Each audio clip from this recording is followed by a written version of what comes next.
Hey everyone, welcome to this week's reading of Shard of the Sun, picking up with chapter 17. So we will just jump into it. The next morning, after Broderick had eaten breakfast, he decided he needed some fresh air. Kira's house was filled with all sorts of pungent smells, some less than enjoyable.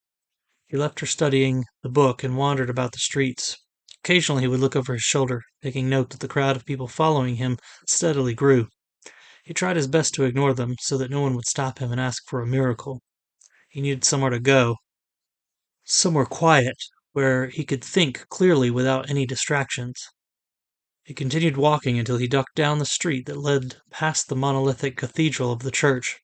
Having lost the multitude momentarily, he paused at the gates, hesitant to enter. He hadn't been there since his parents had brought him as a child. He dismissed his uneasiness and entered the grounds. Each church location had a name, usually referencing some important part of Raven's life. This cathedral was named St. Corbin, meaning sacrifice. The church was built upon thousands and thousands of clay bricks. The front of the edifice was painted to depict the scene where Raven laid down his life, saving the world from the demonic horde that had invaded it. Surrounding the structure were several areas designed for quiet reflection. Roderick chose one that was empty and sat on the wooden bench. He contemplated everything that had happened in the last few weeks. He was so caught up in his thoughts he didn't hear the priest who came and stood behind him. When Broderick finally stood up to leave, he cried out, startled. "My apologies," said the priest. "I didn't want to interrupt your prayers." He was an older man, perhaps in his 50s now by Broderick's guess. Though it had been over a decade since he had seen the priest, Broderick recognized him as the head of the cathedral. "It's fine," he answered. "I actually wasn't praying." The priest raised an eyebrow. "Oh? Most people do not come here unless they are seeking answers to questions they cannot resolve themselves. Is everything well with you?" Broderick ran his hands through his short hair, sighing aloud. He considered telling the priest everything, though he decided not to share all the details. He told the priest about his time with Kira, feelings he had for her, and the dilemma that lay before them. "I could not imagine handing the child over to the demon. There must be some way to break the deal." The priest listened in silence, his face impassive and unjudging. "Life is precious," he finally said. "Were it not so, Raven would never have chosen to lay his life down to save the world. I would question why this woman, Kira, you said her name was, would make a pact with a demon in the first place. Those vile creatures are devious and deceptive at best. I do not pass judgment, for neither she nor yourselves are members of my congregation, though, if I may offer my advice, I think it would be wise of her to release any dealings with the creatures, especially with a child growing inside her. As to the means of breaking the deal with a demon, I'm afraid I do not know of anything that would work. Those are dark powers she deals with, and I have no knowledge of that type of magic. We could impart a blessing on the child, but we would want to wait until the child is born." Roderick feared as much. Everything seemed hopeless. Unless Kira found an answer in her book, it seemed that he was destined to lose the child. He thanked the priest and was about to leave when he decided to take a chance. "I have a question," he said. The priest waited for him to voice it. "Do you know of a place called the Travailing Woods? It's not on any map I've seen, but I believe it should be." The priest seemed to consider the name. "Travailing Woods," he muttered a few times. Finally, he reached up and tapped his head with his finger. "Ah! I thought I had heard the name before, but now I remember where. It is the name of a forest, or it was. Now it is called the Divine Forest. You can find it in the east, though I do not know why you would want to go there." "Why not?" Roderick asked. "It is desolate of any life. Priests of old used to believe that there were many gods, and that they stood in that very forest when they created the living things of the world. During the war with the demons, a great dragon burst forth from under the forest. A large section of it died from the destruction the beast caused, and as a result, even animals no longer desire to live there. An unholy power stains the land. The forest is there, though it is slowly dying." A spark of hope lit up inside Broderick. If the voice that spoke through the zombie told him to go to the Travailing Woods, then perhaps there was something there that could help him. Kira said the magic was powerful, older than Farron. If the magic was as strong as the shard, perhaps they could find a way to use it to break the deal with the demon. Thank you, Broderick said appreciatively. He left the priest and returned to the street. He was going to return back to Kira's, but instead he decided to go see his cousin. He navigated through the crowded roads and eventually made it to the gates of Derek's estate. He was about to pass through the entry when he heard a noise from some bushes on the outside of the gate. He walked over and saw a form sitting on the ground. "What did you do to my child?" a wretched and tearful voice asked. Broderick wasn't sure he heard correctly. He knelt beside the person, a woman, and leaned in. Her face was covered in tears and dirt. Her eyes had madness in them that threatened to consume. They threatened to consume her. "What did you do to my child?" she screamed at him. She flailed weakly, trying to strike him.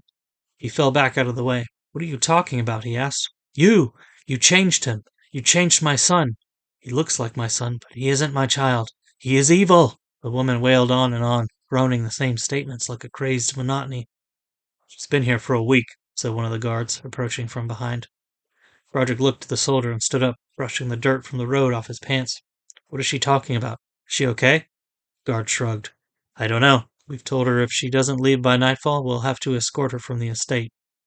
As Broderick stared at her, realization struck him. She was the mother of the boy he had healed. He studied her face intently. "That's her, all right." He knelt down beside her again. "What do you mean your son is evil?" he asked, hoping that she was not completely overcome with madness. She stared down at the ground, running her fingers in the dirt.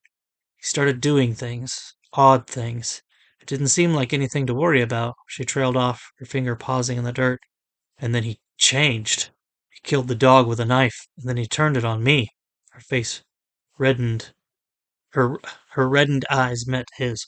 "I took it from him, but he ran away. I don't know where he is." A chill ran up Broderick's spine. What if the magic was flawed? Without saying another word, he left the woman with the guard and trudged up the path to his cousin's house. It was as peaceful and serene as it had been when he left to find Octavia. He found Derek in the atrium, drinking honeysuckle and going over various missives. Derek raised his eyes and smiled broadly. "Cousin, I was wondering when you'd arrive. Come, take a seat." Broderick sat at the table with his cousin, and a servant poured him a glass of the sweet nectar. "How was the journey back? Not too trying, I hope?" Broderick shook his head. "No, it was fine. The woman at your gates seems to blame me for her son going crazy." He took a drink from the cup the servant gave him and waited for his cousin to respond. Derek waved it away. "The soldiers would deal with her. Don't worry about that. I fear I did something wrong, though I don't know what. How is Claire? Is she normal?" Derek laughed. "Of course she is, and we have you to thank for that. Now that my wife is home safe, I can turn my attention back to the matters of business." Derek waved at the papers covering the table. "Do you see these? These are orders for honeysuckle. Do you know how much money I'm going to make? More than any previous year." Broderick grinned at his cousin's excitement. "That's great, Derek. I'm happy for you. And I've been thinking, cousin, I could use some help around here. I could front you the money to buy your own land here in the city, and you could work for me. What do you say?" Broderick opened his mouth to answer, but he didn't know what to say. "Derek, I would love to accept your offer, but there's something I must do before I consider anything else." "What is it? I can have a servant handle it for you." Broderick released everything. He shared how he felt for Kira, their night of passion on the road, betrayal, a violent father, and their unborn child. He broke down and cried, telling his cousin every detail. He told him about Farron taking the shard, and then it seemed the only answer lay in traveling to the east to seek out whoever, or whatever, had spoken to him through the zombie. Derek remained silent through it all. When Broderick finished the tale, Derek leaned back in his chair and crossed his arms. "She's bewitched you," he said grimly. Broderick protested vehemently. Yes, she has. Why else would you abandon everything you've known to go gallivanting off to some forest to search for God knows what?" "Because I love her." Derek shook his head. "Cousin, I know you cannot see it because you are so close to the situation, but she's playing you for whatever she can get. I cannot, nor will I try, to stop you. But, mark my words well, this will not end favorably for you." "You don't understand," Broderick said defensively. "She has not bewitched me. She wants the same thing I do, and that is to save the life of our child from the demon. Nothing more. If you don't want to help me find a way, so be it. But I have wasted enough time already, and I must go as soon as possible." Derek waved his hand. "You know I will help you in any way I can. You went to find my wife. Take whatever supplies you need. If you want soldiers, talk to my captain. I'll approve everything." Broderick rose from the chair and clasped hands with his cousin. "Thank you, Derek. I'll repay you when this is all over." Please, Derek snorted derisively. Don't insult my generosity. Just promise me one thing. What's that?